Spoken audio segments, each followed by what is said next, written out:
Hey everybody, it's Kenyon from the Heavy Metal Hideaway. I just wanted to drop you a line and keep you up to speed on what's going on with me personally, what's going through my mind. If anybody has any suggestions, I'll take them. I'll listen to you and definitely give everything um, appropriate consideration.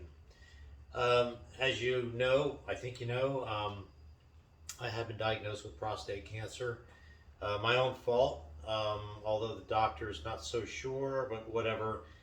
It is what it is. We're at what's called a stage 4A cancer, and there's a stage 4B, which most people just don't come back from.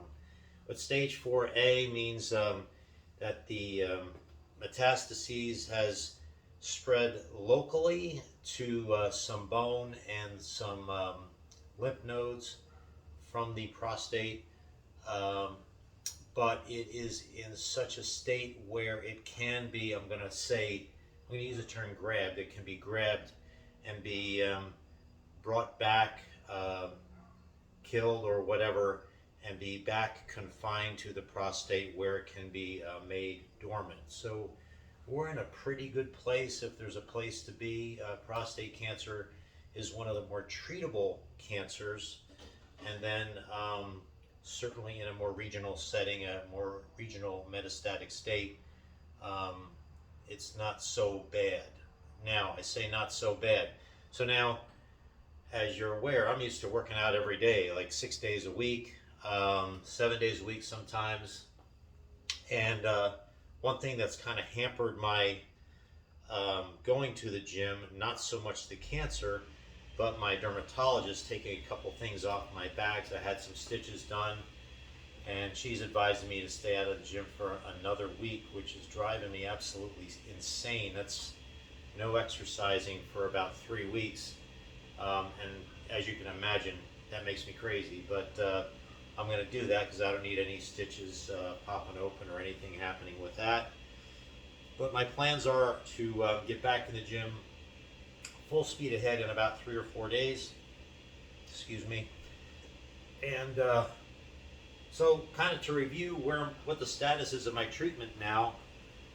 Several things that the doctors are looking at, and what we're going through right now is we've had the PET scan done. The PET scan has seen exactly where the cancer has spread to, particularly in the bones, because when it gets into the bones, and especially into the hip bones, that is where your marrow is produced, and that's what makes it spread faster, as well as the lymph nodes.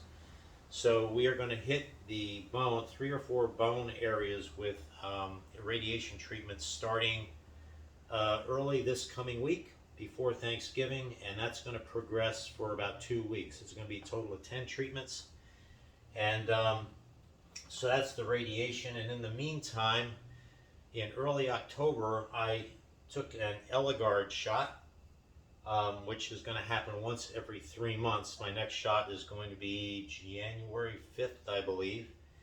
And every morning I'm taking 4 Erletas, which is something called apalutamide, which is a relatively new drug, which is perfect for that metastatic prostate cancer. It's the kind of oral chemo, if you will, that kind of reaches out beyond the prostate and goes after it wherever it might have spread to. So that's what we want to do. I've done a lot of reading, and I asked the oncologist about CBD, THC, treatment with marijuana, and so forth. And believe me, I'm not a pothead. Those of you that know me well enough that you've probably never seen me smoke pot. I don't think I've had it in decades, and I'm not one to go looking for it or shopping for it. But there's a lot to be said, a lot of scientific studies that are still not done yet, but many that point to this. The research so far points to the fact that CBD and THC both go after the cancer cells. Number one, stop them from reproducing, and number two, actually shrink the cells. And there's actually case studies done where several months of CBD and THC, I'm going to call it treatments or usage, has resulted in the elimination of the cancer cells. So between all these things, I think we're going to have everything pretty well under control. I asked the radiation oncologist about the CBD THC treatments, and she seems to think, first of all, it can't hurt, and second of all, I'm going to talk to the medical oncologist to make sure that none of the medicines are going to conflict with the others. So I'm positive. In fact, I feel so good. I can't wait to get back in the gym. I have all the energy I've ever had. However, I have noticed my strength. Of course, I've tested my strength on a couple of the machines back in the gym, and my strength has gone down, I would say 20 to 25%.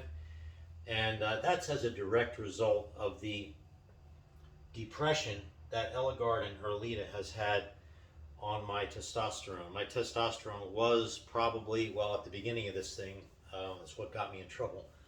My testosterone was up around 1200, and that has since come down to a current test level of about 50, which is far below where I should be at my age. My age probably should have about 350 or 400 in testosterone, free testosterone.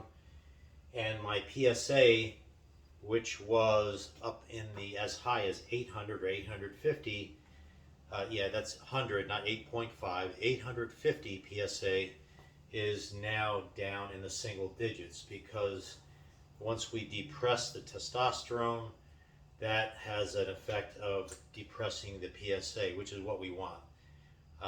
The PSA feeds the cancer, and the testosterone feeds the PSA. So we got to knock all that shit down, and make it almost negligible or unmeasurable. Get everything down to a point where the cancer is brought under control, burned up, controlled, stopped reproducing, whatever. Like, it has to be basically made dormant, because prostate cancer tends to never go away. It is simply arrested in its state. So that's where we are. Again, I feel really good. I feel really good about what we're doing. Extremely positive outlook. I can't wait to get back in the gym. As you know, I've said that 5 times. I know you're tired of hearing that, but still training people, and looking forward to getting a couple new clients. I have room for 2 more clients, and that's going to be about it. That's all I really want to do, need to do. And I can remain focused on myself, focused on my family. And that's where we are. If you have any questions about any of the cancer stuff, I've had all the questions. I have actually one more question I have to ask, but I've been asking all the questions I can think of. And I may have some answers for you if you have issues yourself going forward. The one question I do want to tell you I'm going to ask is, once all this is under control, we all know that testosterone is a healthy thing for men. It helps us with strength. It helps us with, keeping our muscles strong, our mind sharp, having a good night's sleep, self-confidence, fighting disease and so forth, and of course, sexual performance. So once all this is finally arrested and put to bed, and I'm going to guess February, March, April, when all the numbers look fantastic and they've stabilized, the question I'm going to ask, and the answer I'm going to come back to you with is, okay, now that everything is put to bed here and everything's under control, how do we gently and carefully get the testosterone back up to a serviceable level, so that strength comes back up, and sleep is good. Not that I have any problem sleeping, but so that my testosterone is back up in a healthy zone, in that at least 200 to 300 zone. So because you don't want to like die of one thing just so you can live through another thing, or you don't want to have those kind of choices to make. So that'll be my next question. How do we bring it up to, let's say, testosterone to 100 for a couple months? Take a PET scan, make sure everything is nominal. Make sure your PSAs are good, And if everything's good, then bring it up to 200, and once again go through the testing procedure, and then perhaps bring it up to 300 or 350 to get everything back up and running normally while still remaining healthy with the cancer without it reemerging. So that's the next question. I think it's an interesting question. I don't know if there's any case studies out there that would give me any answers on that, because all the doctors are very afraid to go in that direction. I don't mind being a guinea pig as long as we have things under control, we can get them back under control. That's my attitude. But this is going to help you. If I come up with an answer, this is going to help you. This is going to help a family member. This is going to help somebody you know perhaps get through this. All right, that's it from the Heavy Metal Hideaway. I hope you have a great night. I got to clean up out here a little bit. My daughter was out here lifting earlier today, which makes me really, really happy. She's out using the gym. And I think we're all going to hit the gym tomorrow, although I won't be lifting anything. I'm going to behave like my dermatologist wants me to. All right, hit me up with some questions, and I'll see you soon.